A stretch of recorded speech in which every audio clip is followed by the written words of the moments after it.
started back in May, talking about June. And so we've done June, July, August, September, October. Now our 6th month, we're halfway through the year, going to look at November. Also just want to share with you, if I haven't met you in person, I hope to do so at some point, but my name is Luke Stafford. I work for Tucson Audubon Society, and I do a few different things for Tucson Audubon. I coordinate our volunteer program, the Southeast Arizona Birding Festival, these virtual engagements, help out with Birdathon.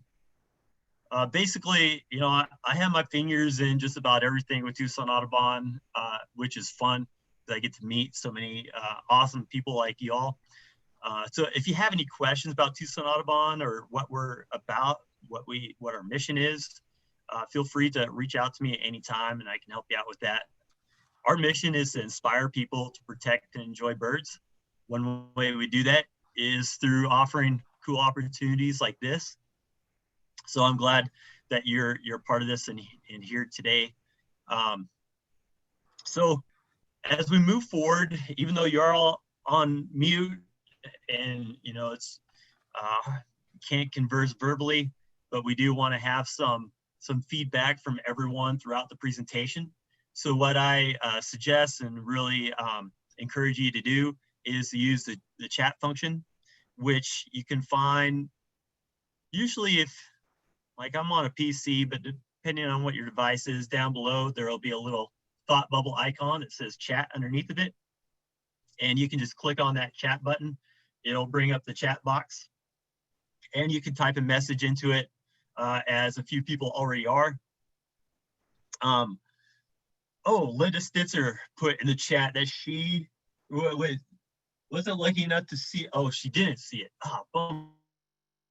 A scissor-tailed flycatcher in Palominas, which is, if I remember right, south of Sierra Vista near Hereford. So that would be an awesome bird if you ever seen scissor-tailed flycatcher in Texas or Oklahoma.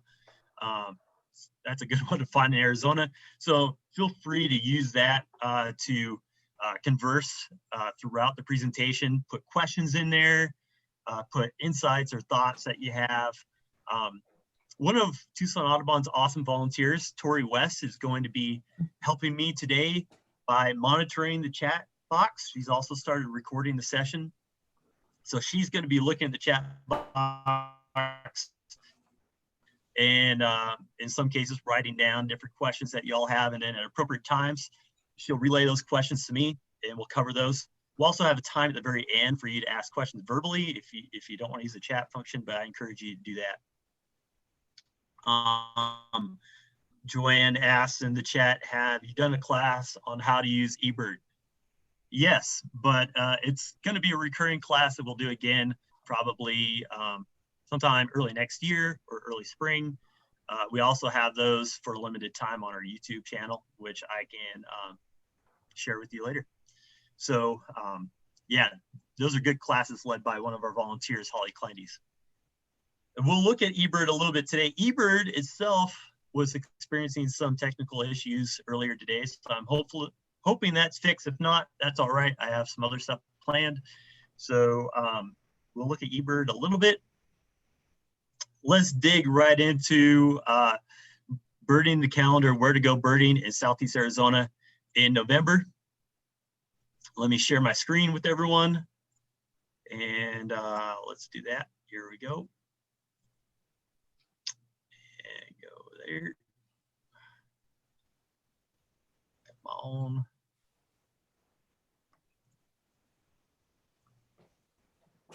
All right, how does that look with everyone? Can you see that? See the sandhill cranes? Tori, can you see that? It looks good, Yeah. Luke. Okay, awesome, cool. Thanks, I just need that one verbal go ahead. If for some reason I'm breaking up and you can't hear me or the slides aren't moving right, y'all are able to unmute yourself and you can chime in. If you interrupt me, that's okay for that reason. All right. Well, when I think of birding in Southeast Arizona in November, this is the bird I think of. I've already been getting a lot of questions, emails about, hey, Luke, if I'm going to be looking for sandhill cranes this winter in Southeast Arizona, when's the best time to go? When do the cranes get back in? What's the best time to see them? Those are questions that we get from about October all the way through March every year. So when I think of birding in Southeast Arizona in November, this is what I think of is sandhill crane. And actually, they're already back. So in this first spot that we're going to look at, oh, here, I'll go ahead. This is Whitewater Draw right here, and we'll move our way back. In Whitewater Draw, there's already a couple thousand that have been gathering there. That number will just increase and increase all throughout the Sulphur Springs Valley, from Wilcox down through all the agricultural fields into Whitewater Draw. Really good places. That's the number one spot that we're going to talk about today and go into some other areas as well. But I know that sandhill cranes, they're a pretty special bird. So we'll dig into them a little bit, but a few different things to expect when you're birding Southeast Arizona in November. So first of all, this is a northern harrier. It's a female. Maybe if you know how to tell the difference between a female northern harrier and a male northern harrier, you can tell it's a female by the brown coloration. The male will be gray, just a kind of a ghost gray color. They're really awesome raptors. What I like about these harriers is that they have a mixture between bootios and falcons and kites and even owls with a facial disc kind of look on their face. It's a pretty amazing raptor that comes down here in the winter, and tend to start seeing them again in November in the agricultural areas. So what to expect in November? Raptors that are wintering here from their northern range. So harriers, lots of red-tailed hawks, ferruginous hawks come in, chance for rough-legged hawks, merlins, prairie falcons, peregrine falcons. So you get this movement of raptors coming in, along with, kind of corresponds with the movement of waterfowl. You get a lot more ducks and geese coming through and wintering here, especially in areas like Sulphur Springs Valley or Sweetwater wetlands. You start seeing more ducks there. You see a lot of sparrows. We're going to talk about sparrows today. I know that sometimes these little brown sparrows can be difficult to identify, and sometimes we just start glossing over them. I want to encourage you not to just dismiss or gloss over sparrows. There's a lot of different species, and while it can be difficult to tell them apart at times, it's pretty satisfying when you're able to figure it out. And so November is a good time to work on your sparrows. Migration is basically over.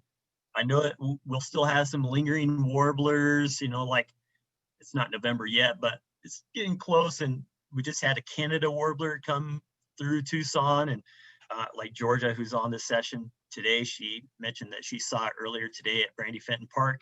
So you do have some lingering warblers, but pretty much, you're just dealing with some leftover migration. It's pretty much all the way done. Also in November, you can start getting some cold mornings. I know that cold is relative, but it does exist here in Southeast Arizona, especially in some of the areas that I'll mention today. In the morning, you'll need a jacket. Even yesterday at Sweetwater Wetlands in the morning, I almost brought a jacket with me. It's not quite there yet. Next week is supposed to be a little cooler, but just be prepared for that. I think that's important. Also recognize that diversity of bird species is going to be a little bit lower in these winter months compared to what we just experienced in September or even October, or what we look forward to in April and May. So especially at higher elevations, you'll notice today that I'm not going to be talking about any real high elevation areas. Well, I guess San Rafael Grasslands is a little bit high, but when it comes to like being in the forested areas, it's just diversity is going to be lower. So it's always, you know, if you're looking for higher numbers of bird species, the low elevations are where you're going to be able to find that at. So let's get into talking about Whitewater Draw, which this picture right here is my son in the red and orange. And you can tell this picture is not taken in November, but I think it shows a kind of a good portrait of what you can expect at Whitewater Draw when you're walking around. These kind of dirt pathways that go around the different ponds and the flooded areas. It's really easy walking. So in November, Whitewater Draw, these are eBird stats right here that you see in the bottom left. 188 species have been seen there throughout the years in November, 298 checklists. So those 298 checklists, that's out of all these winter months, which I consider November, December, January, February. It's when whitewater gets visited the most. But November is the month that gets visited the least out of those 4 months, but also has the most species. So I just kind of found that interesting that even though December, January, February all have more checklists, they all have less species as well. So I think that makes November a good month because you get some of the, maybe something lingering, you know, from fall migration, but overall it's, you know, mostly winter birds. And the cranes are really starting to come in. So here's one picture of sandhill cranes at Whitewater Draw. This is looking out from one of the decks, and you can see all the cranes up here flying in. And it's literally, right now, I mean, there's about 2,000 there. By the end of November, it could be well over 10,000. There's just cranes everywhere there. And you can see maybe even down here in the bottom right, there's a few snow geese. You know, if you go to like Bosque del Apache in New Mexico, and I might mention that later on in this session as well, even though it's not Southeast Arizona, there's a lot more snow geese there. You don't get as many snow geese or Ross's geese at Whitewater Draw or Southeast Arizona, but you know, a few of them. One special thing about sandhill cranes is what they sound like. So thought I would play that. I would say that a sandhill crane sounds like kind of prehistoric to me. So actually I have to stop share because I forgot to, let me stop my share real quick. If I don't hit a certain button, it's not going to play the sound through there. So I forgot to hit the share computer sound. I'll go back to that. So I can play it.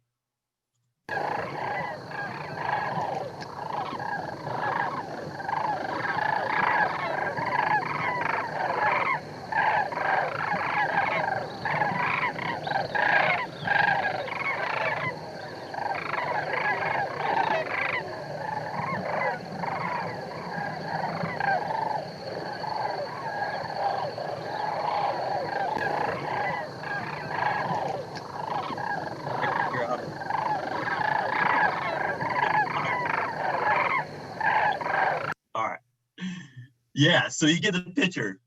The sandhill cranes, not only do they look cool, but they have this amazing sound that sounds like it's something out of Jurassic Park. So before I get into these little tips here for birding Whitewater Draw, I'm gonna switch my share. I want to take you to the Arizona Game and Fish website. And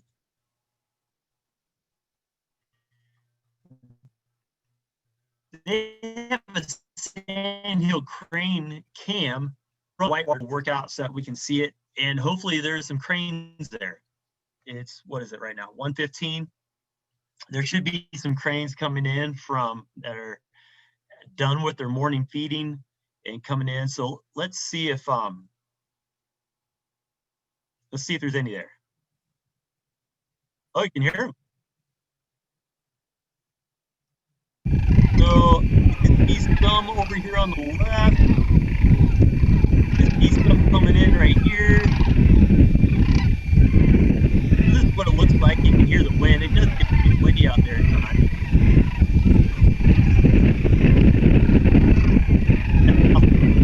Cool. I'm glad that there were some cranes there, because when I looked earlier there weren't, but now there are.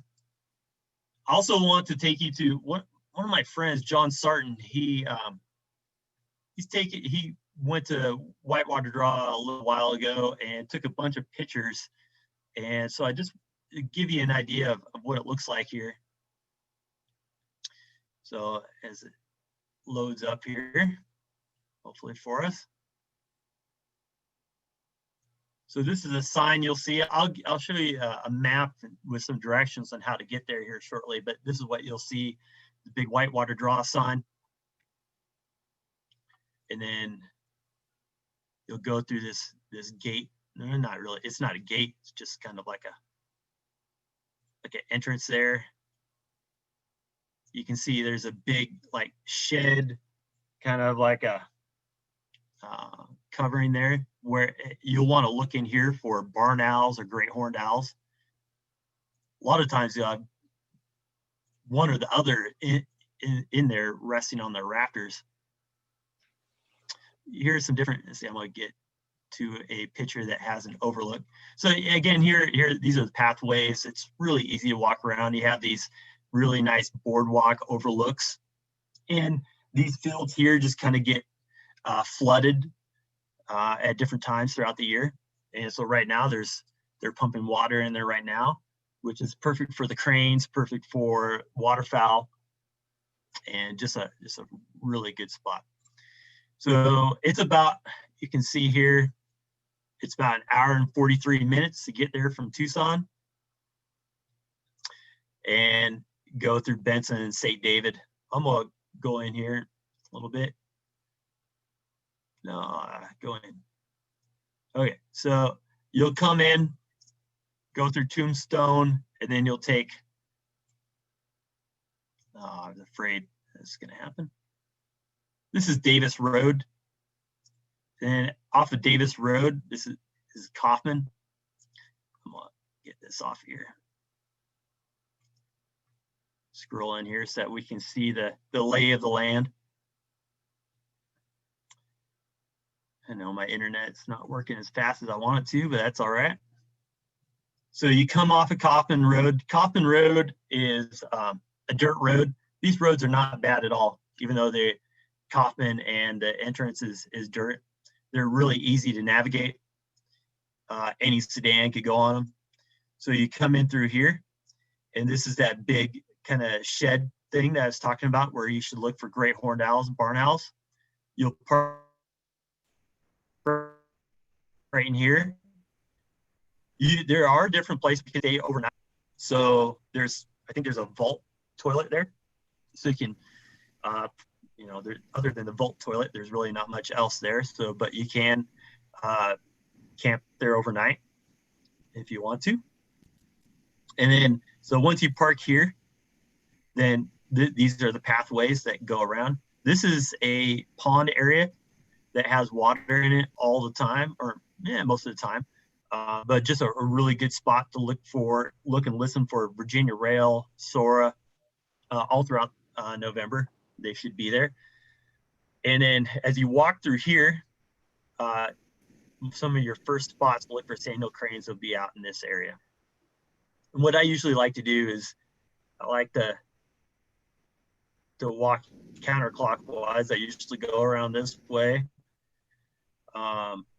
Stop here quite a bit to look out here for the rails or other ducks and marsh wrens, common yellowthroats that are possibly through there. And this area over here is a spot where I normally see northern harriers coming through. You can look for ferruginous hawks out here, and then the cranes roost out here.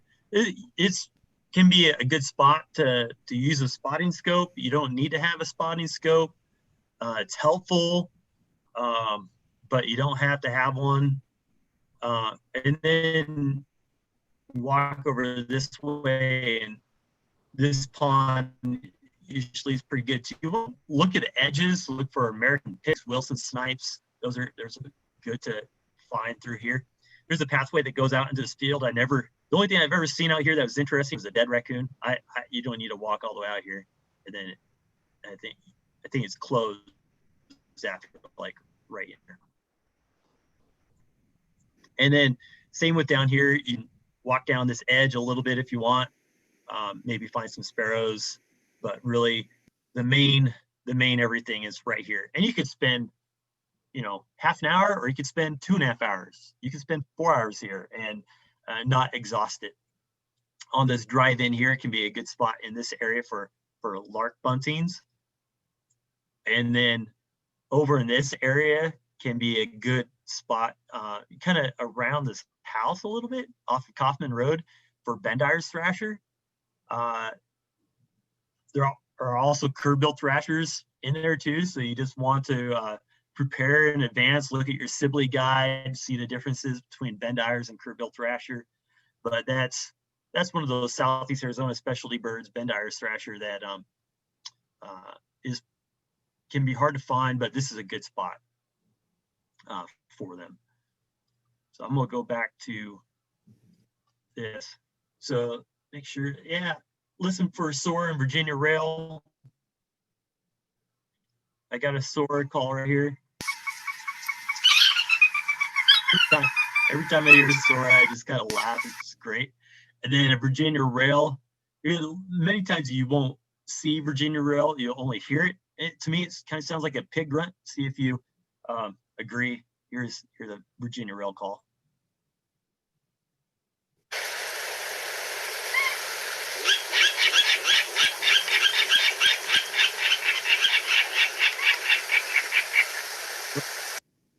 So those are a couple to look for. Also, here's a gray horned owl that's up in the rafters of that canopy. This is a picture taken by my colleague Jenny McFarland.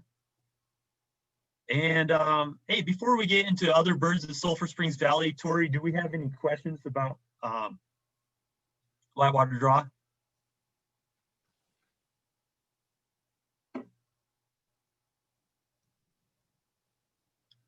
Tori, you there? Can you hear me? Can you hear me now, Luke? I can hear you now. Yep. Okay. Yeah. Janet wanted to know. Yeah, I can hear you, Tori. Okay. Were there lesser or greater cranes there, or both? Well, I believe I should have known that this question was going to happen. I can't remember which one it is that's there. Maybe someone on the call knows. I can't. I want to say lesser, but I'm not positive. Okay.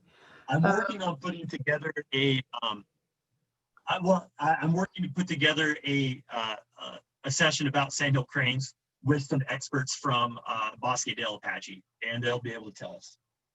Okay. And this question was answered by somebody else online, but I'm going to ask it anyway. How far is that from Marana?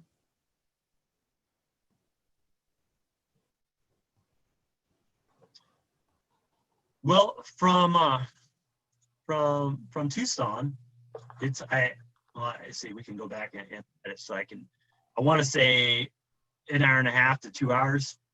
Okay. But I'm trying to remember. And is there right here while you're asking, yeah. Is the observation platform wheelchair accessible? So it's not. It's a dirt pathway. So if you're able to use your wheelchair on a dirt pathway, it's really flat, and I would say that it is if you can push it on dirt. Now, if it's muddy, it probably wouldn't be very good. But if it's dry, then I think it would be passable. Okay. And is there a bathroom there? Yeah, there's a vault toilet, so it's not pretty, but it works. So you can see from Tucson to Whitewater Draw, it's about an hour and 45 minutes. If you're coming from Marana, it'd probably be about 2 hours, depending on, I guess, how fast you drive. And some people have asked for the best time of day to go, or if it's still. Yeah, I was going to say that. Yeah, thanks for reminding me. So here's the thing. The great thing about Whitewater Draw is that you don't have to get there early. I mean, you can. So what the cranes do is they come in there and roost for the night. They take off really early in the morning to go to agricultural fields to eat. Now you can get there super early and see the takeoff flight. I've actually never done that at Whitewater Draw. I've done that at Bosque, and it's pretty cool. But what I do for Whitewater is I always get there later in the day so I can sleep in. You know, it's a long drive. You don't want to get there super early. It's an hour and 45 minutes from my house. So I usually get there like around 11 o'clock, 10:30, 11 o'clock when the cranes are starting to come back in. And it's pretty cool. I mean, they don't all come in at the same time, but they're just continuously coming in. As you can see from that video we watched, it's just like they're circling around you and coming in like almost the whole time you're there. So what I would do, get there about 10:30, 11, 11:30, bird there for a couple hours. I'm going to share a route to take that goes north towards Wilcox to look for some more grassland birds, and then stop in Wilcox for kind of a lunch dinner at Isabel's. It's a great Mexican restaurant, maybe the only good restaurant in Wilcox, but it's good. And then head back home. That's what I would do. Okay. And that's all the questions I have, but I want to let you know that we're still having some difficulties with the sound and stuff. So. Is it really bad? Is it something that I need to start over with, or is it doable? It's doable for me. It's just a little bit choppy and slow. So. Okay. Well, if it's all right with everyone, I'll keep going, and hopefully that'll change. We're about halfway through, so might as well just keep on going. Sorry about that. Okay. Well, let's go. Let's see. I'm gonna Everybody go to. says keep going. Sound is okay. Okay. Good. All right. Good. That's what I'm hoping for. All right. So there are some other birds and some other areas within. It's called the Sulphur Springs Valley, which goes from the Whitewater Draw area up through Wilcox. It's a well-known valley for wintering raptors. So like this ferruginous hawk that's down here at the bottom, they're huge hawks. It's almost like an eagle when you first see it. They're really big. And as you're driving through the agricultural areas, you're going to want to look at all the raptors that you can find and see if you can distinguish one of these from the numerous red-tailed hawks that are around. There's also some smaller songbirds that are pretty interesting to find throughout this area. Lark bunting. This is a lark bunting in winter plumage. Of course, it's not, the breeding plumage all black with the white wing patch, but they're still really cool looking.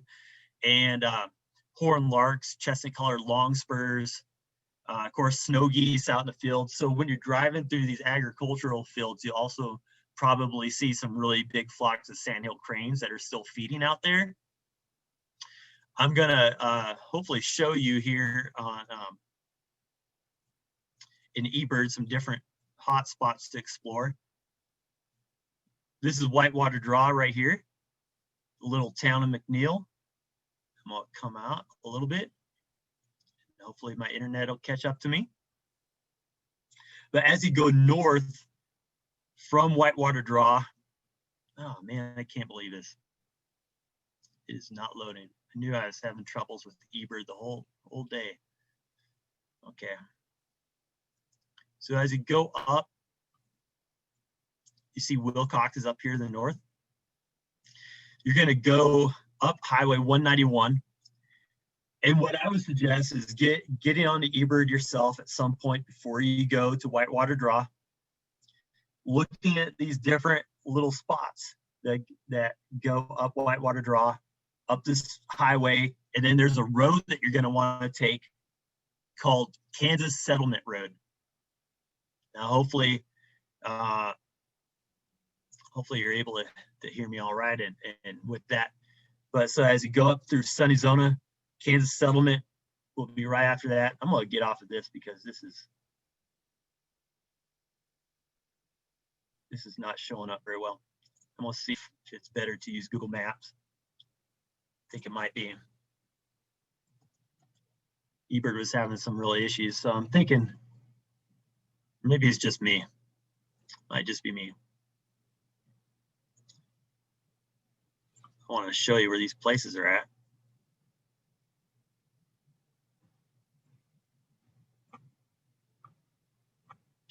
So here's McNeil. This is Whitewater Draw right here. And I'm going to do some annotation here so I can show you a little bit better. So this right here is Whitewater Draw. This is Davis Road, Kaufman Road. And you'll get out here on the Davis and then go up to 191. Whoop, that's not what I want to do. Erase that. So as you go up here,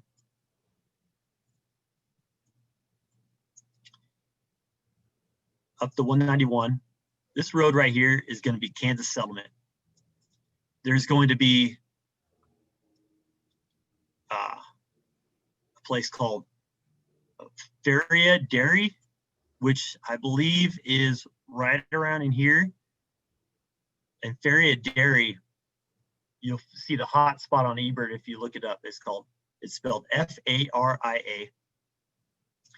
And this whole road right here is one that you just want to take your time going up.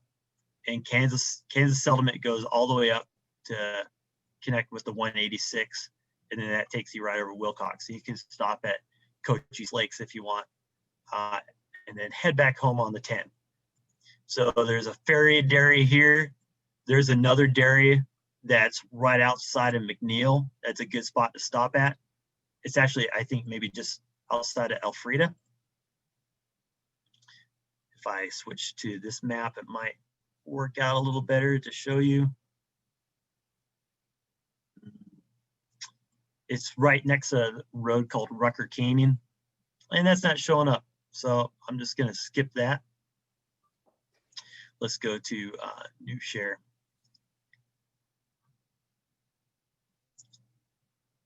All right, let's move from Sulphur Springs Valley and let's go to San Rafael Grasslands. Oh wait, before we get into San Rafael, Tori, any more questions with Sulphur Springs Valley before we head out? Head to San Rafael? Actually, some more, not exactly questions, but comments. And I also, Dave Eschbaugh also, I forgot to tell you, posted a nice map of sandhill cranes. I'll send you the link after that. And Dee reminded everybody that there might be a lot of mosquitoes out there, so they should take care. Oh, great. The comment was that there is hunting at Sulphur Springs, including of the cranes. So that's something to take into consideration before your visit. And we don't. Yeah, so the hunting right from that area where you can walk around, you won't run into any hunters there. There is a special sandhill crane hunt for different areas around there. But from everything I've experienced, I never had any issues with, competing between birding and hunting. It's been pretty good in my experience. So hopefully that is with everyone as well. Jan would like to know Thanks, Tori. You're welcome. Jan would like to know what a checklist is. She's not familiar with that. Really? What the checklist? With a checklist? Yeah. Oh, okay. Oh, yeah, because from right here, we're at 156 checklists. So that's how many people have entered in a for birds from that hot spot. So, like when you go and visit, for instance, San Rafael Grasslands in November, and you fill out, you make an eBird checklist, of all, let's say you see uh, 2 Baird sparrows, a white-tailed kite, and 5 eastern meadowlarks, and you put that into an eBird report, and you submit that. That's called a checklist. And so this is how many people have eBirded San Rafael Grasslands in November throughout all the years. So of course there would be more people go there and bird and not submit a checklist, but it gives you a general idea of visitation rate. Okay. So actually 156 checklists throughout all years in November. It's not very much. But that's what a checklist is. And then 121 species. So that's the amount of species that have been recorded at that hot spot throughout all the years in November. So for San Rafael Grasslands, that kind of gives you an idea of maybe what to expect. There's not huge diversity at San Rafael Grasslands, but what is at San Rafael Grasslands is pretty amazing. So, and it's not just birds. It's not just longspurs, although this is an area where we do longspur surveys, chestnut-colored longspur surveys for Tucson Audubon and important bird areas. But about San Rafael Grasslands, the reason why I have this on here as a place to go visit, even though the diversity is not huge, there's gorgeous landscape. As you can see right here, this is a morning in December, so it's not November, but it's close, overlooking one of the tanks, and you just see these grasslands, rolling hills for miles. You have pronghorn antelope that are roaming around through here. You have very few people, which is always something that I find is nice. You're not bumping into people all the time, even though I do like that when I'm at Sweetwater. And also the reason I visit this place is because it's one of the best opportunities in Southeast Arizona to possibly see a short-eared owl, which is one of my favorite birds. I'll be honest, I haven't seen one there yet, but I have friends who have seen them there, and so I'm always trying to find a short-eared owl in San Rafael Grasslands. It is one of the best spots in Southeast Arizona. That doesn't mean it's a sure thing by any means. It's still uncommon, probably rare, but those are some of the reasons why I love it. Also, it's cool because it's right near the headwaters of the Santa Cruz River, and so really neat opportunity to see. It's not flowing, but to see where the Santa Cruz kind of starts to originate. So one reason why I do really like the grasslands is because I've been there quite a bit for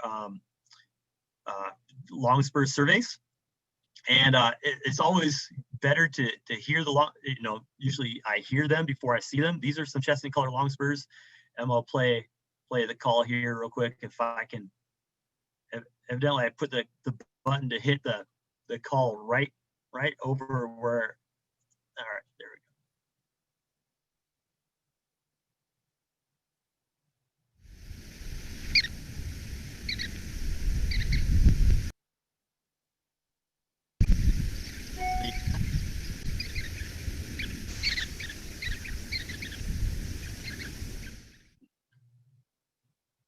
All right, so longspurs, chestnut color longspurs, you can see that the white on the tail, that's a good thing to look for when you're seeing longspurs or hearing them. But there's also a lot of horned larks in the area, which can, in flight, a good way to be able to tell the difference between longspurs and horned larks is longspurs will kind of be jumbling all over the place. Horned larks will kind of fly together in unison. So when one drops, they all drop. When one goes up, they all go up. But chestnut colored longspurs, they all kind of have their own rhythm as they might stay in a flock, but one will be going down, one will be going up, and so that's a good thing to be thinking about when you're visiting the San Rafael Grasslands, looking for longspurs or horned larks. Is how are they moving about in their big flocks out there? Now, some years can be better for longspurs and sparrows and horned larks than others. What I found at San Rafael is that one year there can be tons of longspurs and sparrows. The next year, none. So, we'll see this winter what that's going to look like for us this year at San Rafael Grasslands. We won't know until we go there. But some tips for birding the area is arrive early. Okay, well, first, I guess you probably need to know where San Rafael Grasslands are at. That's maybe what some of the questions are that are coming in. So let me show you. This right here is how to get to San Rafael Grasslands. You got Tucson up here. You got I-10 connects to 281. And then you go down to Sonoita and you get all the way down to Patagonia.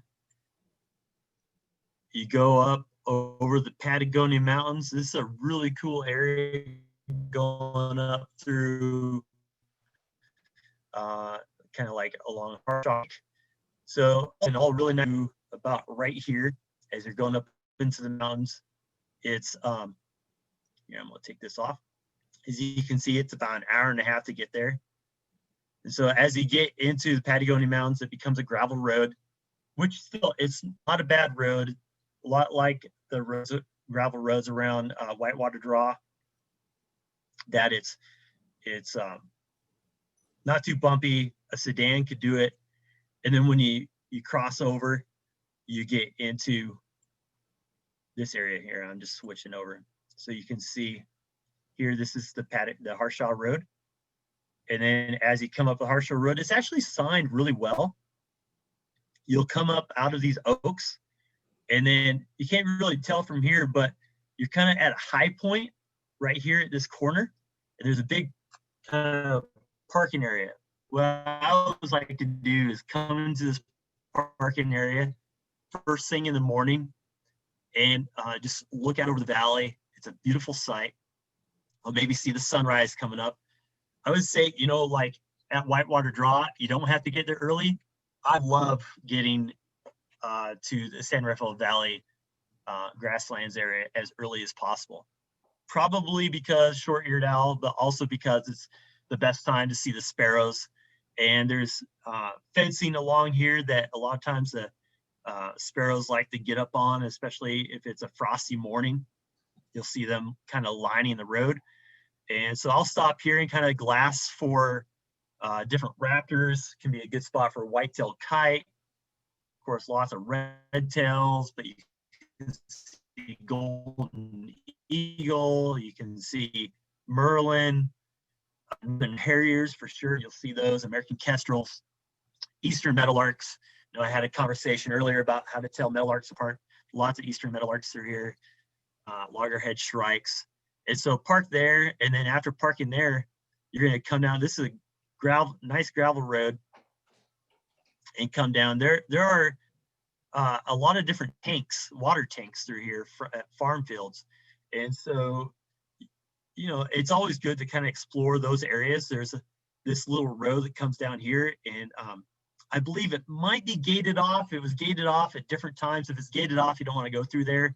But if it's not, you can come down here, and I've had burrowing owl right in this area right here. This tank has been productive before for longspurs and also different waterfowl, Wilson snipe, greater yellowlegs. I've had a lot of pronghorn antelope right in through here. This little side road is not as good of a road, so you could park alongside the main road, or you could drive through here. There's a fence. See, I'm gonna get to my annotation, trying out this new thing. So you could either park here, or you could drive down here and park here. And it's a fence line. You can walk down this fence and look at these tanks here. Had good luck at both of those tanks for lots of different bird species, lots of sparrows here, lots of savanna sparrows, especially. And pronghorn antelope really like this area as well. And then, so as you come over here, you're going to keep going down this 58 road, which is a really good road. This is like a farming area here where I've also had long spurs. This is used to be the best spot ever for barred sparrow, and you can still see barred sparrow there. But you want to be careful not to trespass through here because there have been in the past some birders who have trespassed that have created some different tension here between landowners and birders. So just be careful. And as you go, keep going on the 58, you're gonna come over and eventually it's gonna be a main curve that goes to the right. You can see right here, this is the main road comes here and also goes straight. This is the Santa Cruz River. So it's a pretty interesting spot to just kind of park right in here. You can walk along the Santa Cruz River as it goes down. There's a little sign there and you can take your picture with it. It's kind of fun. But as you come down this section right here, this will take you down to some different ghost towns like Duquesne. What's the other one? Lowell is also down here. But I want one last tank I want to bring your attention to. You'll pass a road that goes off to the west as you're going south on your right. This road right here. Once you get past that, there will be a little dirt road that goes off to the east to this tank right here. This has been my best spot for long spurs. So I would suggest just doing this little jaunt over here.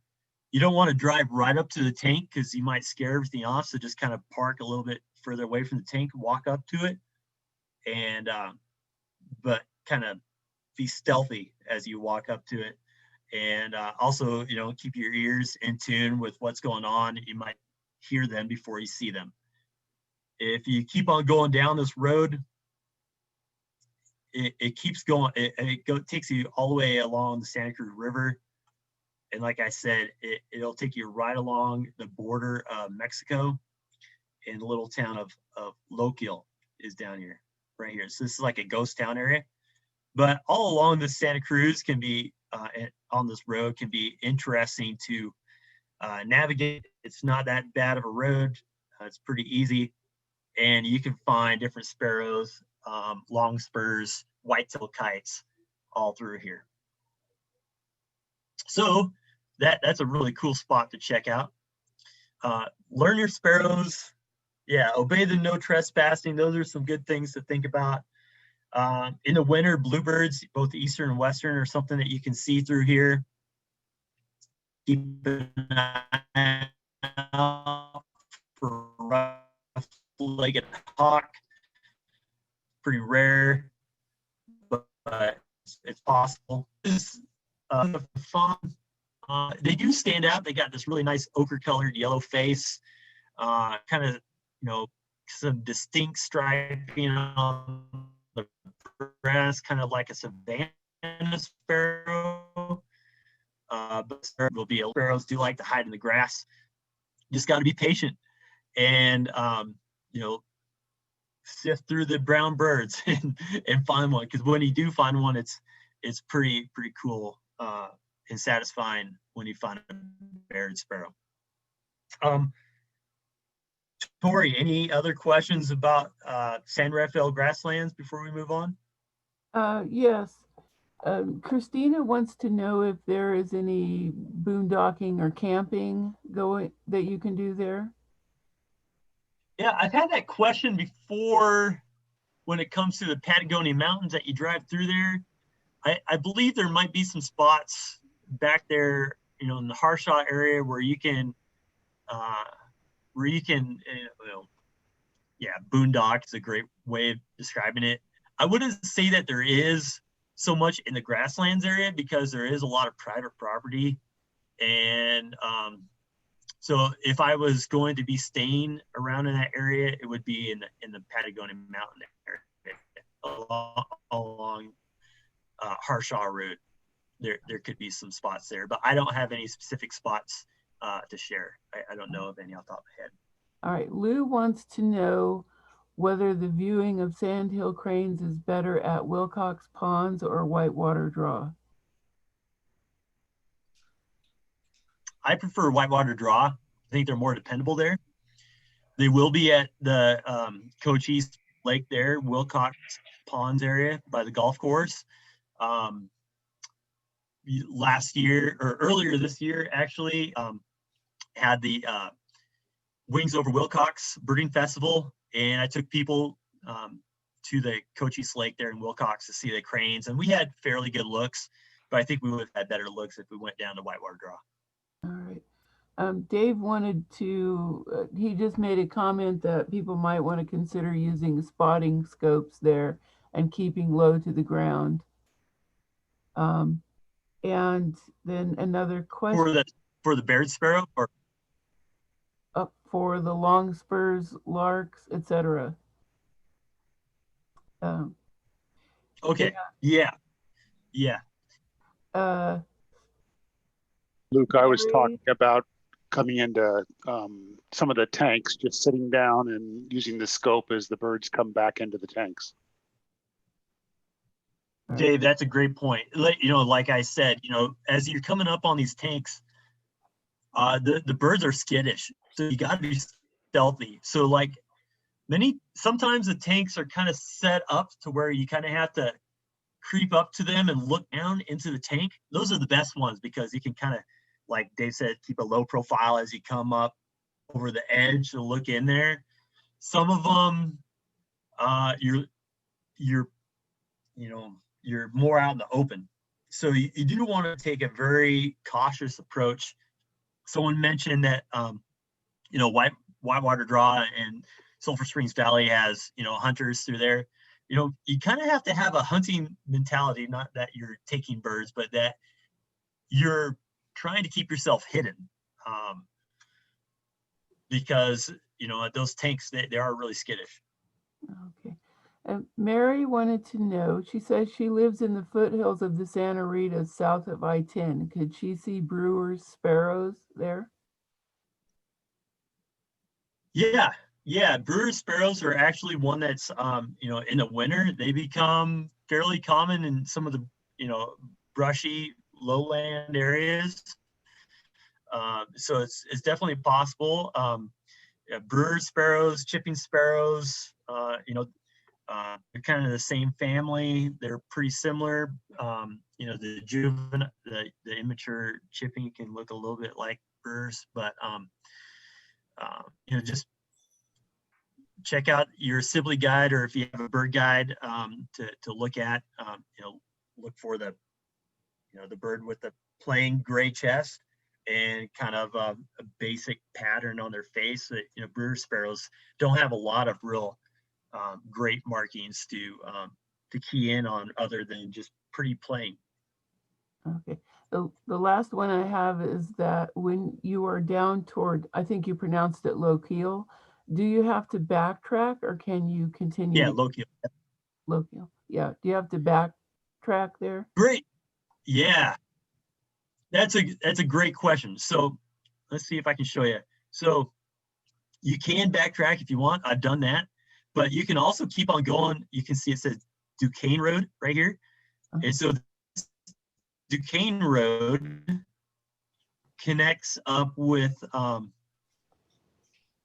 actually not the Duquesne, yeah, it does. I think right here connects with Harshaw Road. There is a way to connect it all, and I've done that. You can see Harshaw's up here. So you can take this road is not as good. It's not horrible. I've gotten a flat tire on it in my Jeep. So it's not that bad, even though that makes it sound bad. But you can come up through here, through Harshaw, and then connect back out through Patagonia. And that does make it for a pretty fun day because you get to go through some of those kind of ghost town areas. and taking the family on that kind of circular route before, then you can end up in Patagonia and eat at the Gathering Grounds restaurant afterwards. Okay. Is the San Rafael open right now? The current status is open? All right. Yeah, it's all open. It's yeah, free to drive out on anytime. Okay.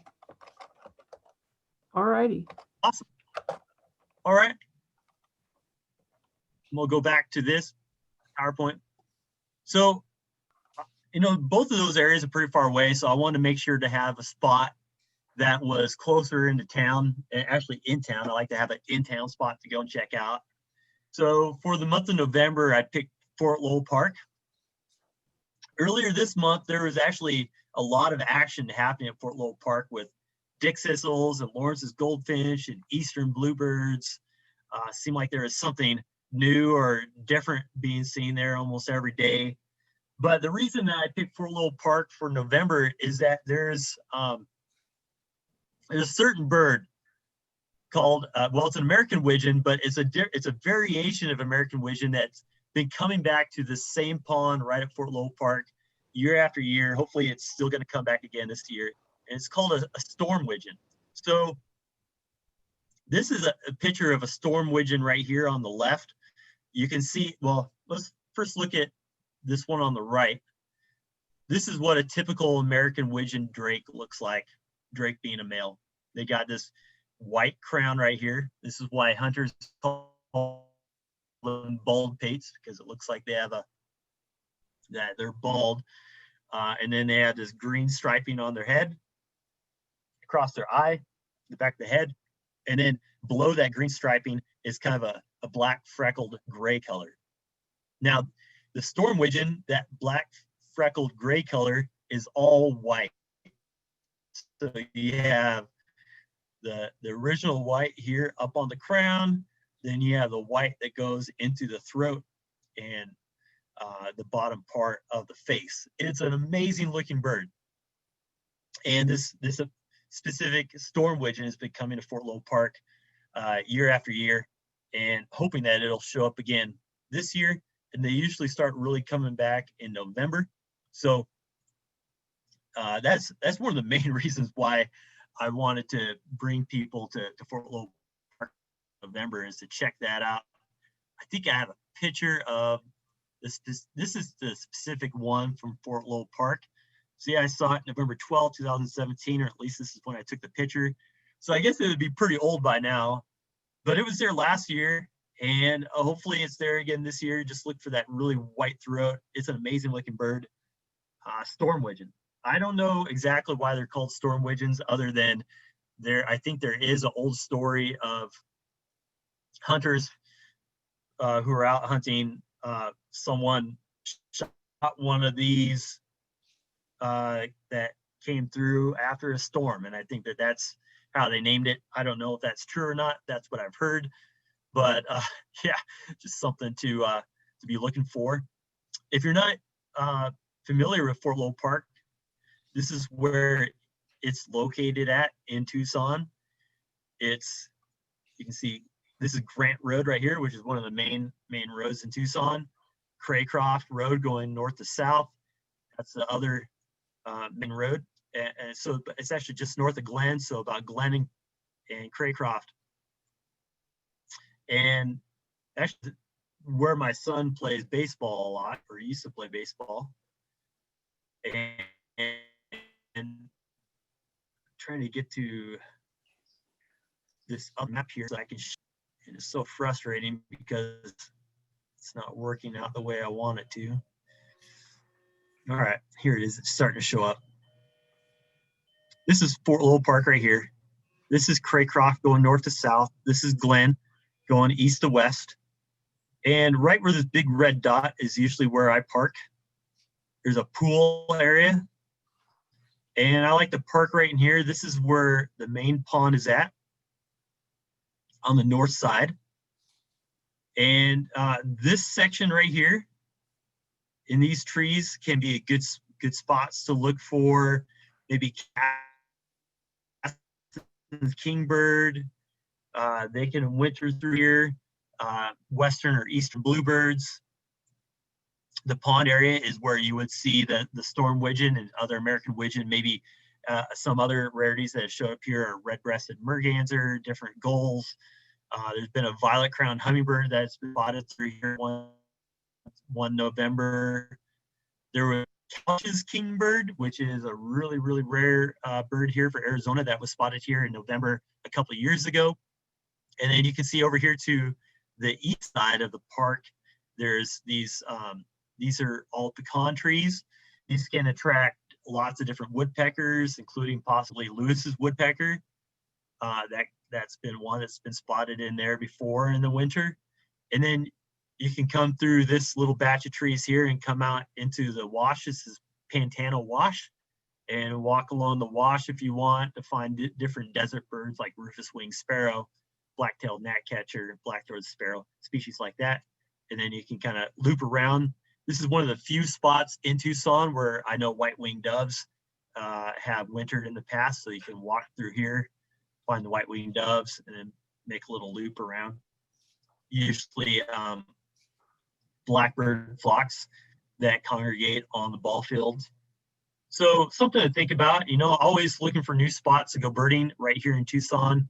And I would encourage you to go and check out Fort Lowell Park. Find a storm widgeon. So close into town, outside of Southeast Arizona, just want to mention Bosque del Apache. It's like a bigger whitewater draw. As you can see, this is from last year when I was there in early December. You get closer looks at sandhill cranes. Probably, I feel like it's about the same number of cranes there at Bosque as at Whitewater Draw, but you get closer to them. You see these, it's a well-known spot for photographers, and they just kind of line up and take their pictures. There's a whole auto tour loop that you can tour around. It's a really cool area. I know a lot of people like to go and visit Bosque November through February. If you want to know more about Bosque, just let me know. It's a great spot. And then I always like to end with a rare bird of the month to be looking for in Southeast Arizona. And my train of thought continued to go waterfowl, since that's my favorite bird family. And so Eurasian widgeon is one that you can start looking for in November. I've had them at the Wilcox Lakes, not them. I've had one numerous times at the Cochise Lakes in Wilcox. A lot of times you'll see big flocks of widgeon at golf on the golf course there, or other golf courses around here. You want to look in those huge flocks of American widgeon. Take your time sifting through them. Find the one with the big chestnut colored head instead of white. This is kind of like a cream color. And then they do have a little bit of different body coloration as well, but that chestnut head is what's really going to stand out if you have a male Eurasian widgeon in with a flock of American widgeon. And just take your time. I know I've been on a few different field trips that I've been leading where I've taken my time sifting through the widgeon, and people ask, it's time to go.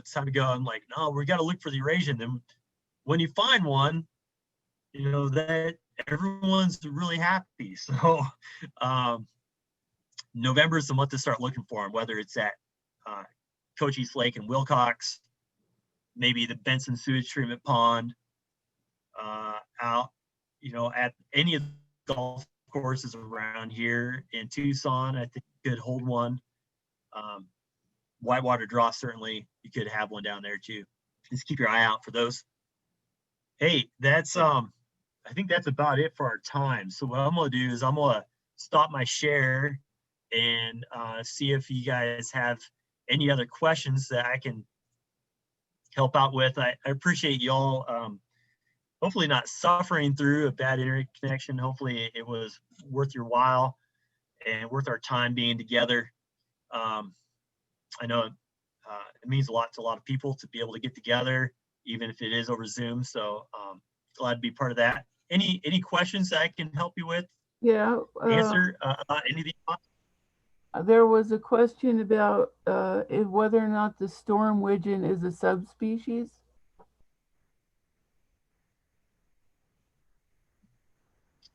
So it's not considered a subspecies. I think it's considered a variant, if that makes sense.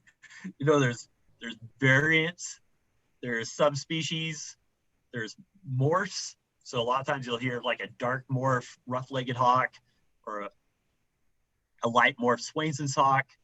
You'll hear a subspecies like Oregon junco or pink-sided junco. And then you'll hear of variants like this storm widgeon. I don't know quite understand the difference between variant or subspecies as well as I probably should, except I know that it's just some sort of different variation of American widgeon. Okay. Then what was the unusual type of kingbird that you mentioned at Fort Lowell? Yeah, so Cassin's kingbird it's not really unusual. Cassin kingbird would be uncommon during the winter in Tucson. So it's one that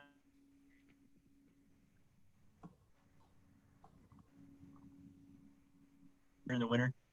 The other one that was really rare that I've seen there, I think 2 years ago now, it's called Couch's kingbird. Now you might be familiar with tropical kingbird, which is a breeding bird here in Tucson. And Couch's kingbird is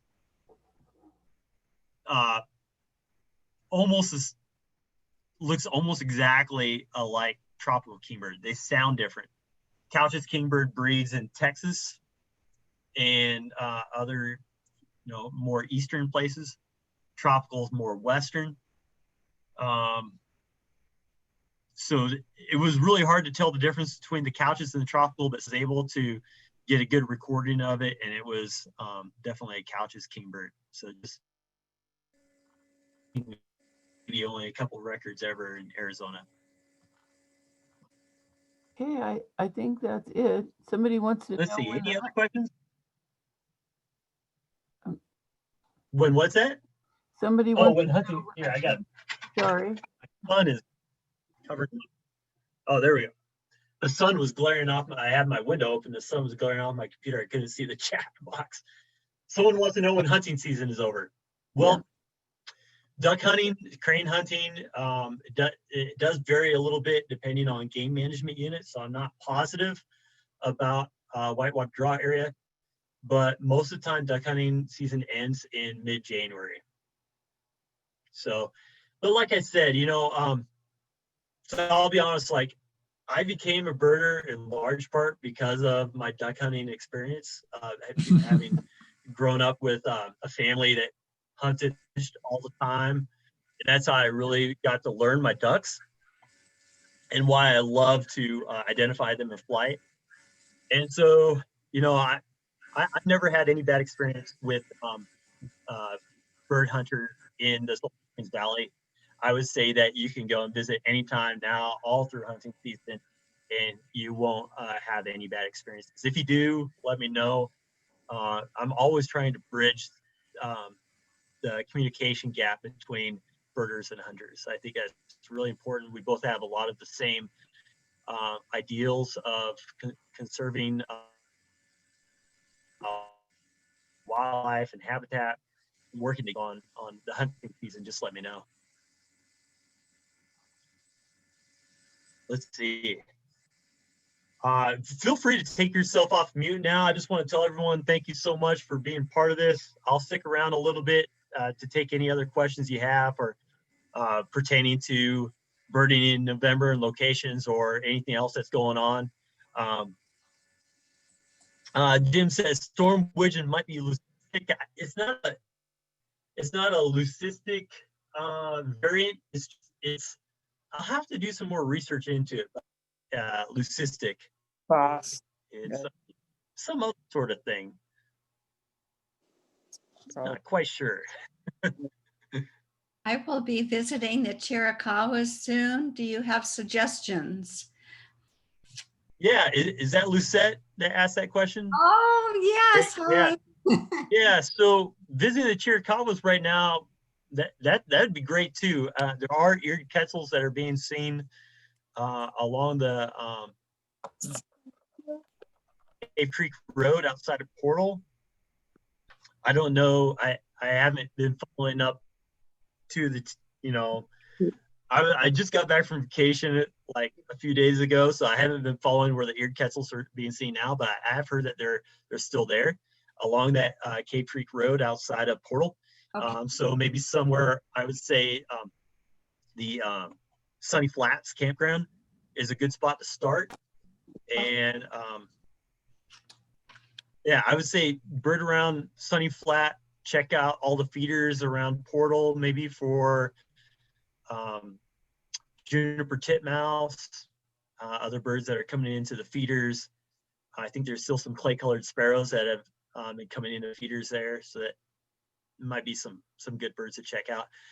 Generally this late in the year, as you get in a higher elevation, the Chiricahuas, you aren't going to see it as many variety of species, but those quetzals are around, so sounds like a great time to go. Okay. Thank you, Luke. Yeah, for sure, Lisa. Okay, Luke. Yeah, Chris Biddle brings up Bosque is having the Crane Festival. It's going to be virtual. I don't know if they're going to have any on-site field trips or anything like that, but I do know the coordinator for the Bosque del Apache Bird Festival, Crane Festival, and I would encourage you to be a part of that. I'm a big festival person, so yeah. Thanks for bringing that up, Chris. So Scott would like to know, he says there's an area in the grasslands called the San Rafael State Natural Area, and he doesn't know if it is open for public access. So do you know the status of that? Yeah, there are some areas in San Rafael Grasslands that are not open for public access. There will be clear signs to tell you where to go, or where not to cross. If you stick on that main road that I pointed out to you outside of Patagonia and Harshaw, that's where I would stick, right along areas of that road. You can explore some of the side roads off to the tanks. Definitely do that. But it'll be fine. Yeah, Linda? Yeah, sorry. There's actually an area, it's part of the state park system, and there's I think a 2-story, ranch house there. And there's, it's one of only 3 designated state natural areas under the state park system in the state. And that's what he's asking about. So my suggestion was to either check the website that I just looked and maybe just need to call somebody. Sorry. That's all the information I have. Linda, yeah, thank you for that. Okay. So I know that I'm pretty sure that the state natural area right by Patagonia Lake State Park, the Sonoda Creek State Natural Area, I'm pretty sure that's closed right now. At least it was last time I was there. So like Linda said, I don't know if that means that the San Rafael one would be closed as well. It'd be best to check online. So if that is closed, then you wouldn't be able to enter there. But like I said, along that road is kind of where I stick around. Oh, Dave Eschbaugh. Yeah, Dave, thanks for bringing that up. Lou said, I don't know if you're still on with us or not, but I if am. you're going to the Chiricahuas National Monument, I forgot about this. There's a male black-throated blue warbler that's being seen at the National Monument, and I actually even heard that it went inside of the refuge building for a little bit the other day. So it's being really visible, I guess would be the way it is. And if you've never seen a black-throated blue warbler, which I haven't, I've seen pictures of them. I haven't seen one in person. It's a stunner. So. Okay. Yep. Let you know. Gene brings up Gene was at Sweetwater Wetlands yesterday. And the difference between a mallard and a Mexican duck. And you also, I bet you did see a female pintail, because I saw a female pintail there as well. She was flying around. So I'm sure you saw that, Gene. So the difference between a mallard and Mexican duck can be pretty hard to tell, especially here in Southeast Arizona, because this is where they mix together. So not only do we have morphs and variants and subspecies, but we also have this interbreeding that happens that creates these mallard Mexican ducks. And so, and so they're hard to tell apart. But what I would look for, because you can't see pure Mexican ducks at Sweetwater, so the males won't have green heads. But sometimes right now, the males are still going through all their eclipse plumage and getting into breeding plumage. Some of the male mallards still won't have full green heads, so that's not always real reliable. Another thing to look for is an all black back and tail feathering, so no white or silver in any of the tail feathering. And then also the purple wing patch that you usually see on a mallard usually has like a white edging to it. And on a Mexican duck, that white edging will be really hard to see. On a mallard, it's usually fairly prominent. So there's less white there next to that colored wing patch. Okay. And the male will have a bright yellow bill and no green on the head. Okay. But they're difficult to tell apart right now. So you're not alone in struggling with that. So I usually err on the side of caution. And if I'm not sure and I'm filling out an eBird report, I'll label it as mallard / Mexican duck. And you know, that's usually how I go about doing it, unless I'm like absolutely sure, you know, there's no white in it, there's no green at all on the head, it's got that bright yellow bill, really stands out, then I'll label it Mexican. But hopefully that helps. I don't know if that does or not. Thanks. Okay, good. Yeah. I'm glad you had a good time out there. What time were you out there? I might have seen you. Yeah, we walked by you and later on went, oh my God, that was Luke and the people. We were there between, Chris and I were there between about 8:30 and 10:30. So we walked by the group and later on went, oh my gosh, we should have joined in. Yeah. Well, so all of our field trips are pre-registrations. Yeah. And I know that they're full right now through the month of November, but I'm going to be adding some new ones for November here pretty soon, and also be putting up the December ones. And what I would like to tell all of you, like if you haven't been on a field trip for quite a while, I know we have limited space. I've been asking people to only sign up for one a month. And if you haven't been on one for a while, please just email me and I'll get you on one ahead of time. So, Okay. actually, I hear my alarm going off. My son has band practice starting at 2:20, so I told him I'd be done by then. I don't know if you can hear his tuba or not. Yeah. Yes. So that's my signal to head out. Please, if you have any other questions, just email me. We'll send out this recording here later this afternoon. Thanks for putting up with some bad internet connection, but hopefully it was worthwhile, and we'll see you later. Bye-bye. Thank you. See you later. Thank you. Bye-bye.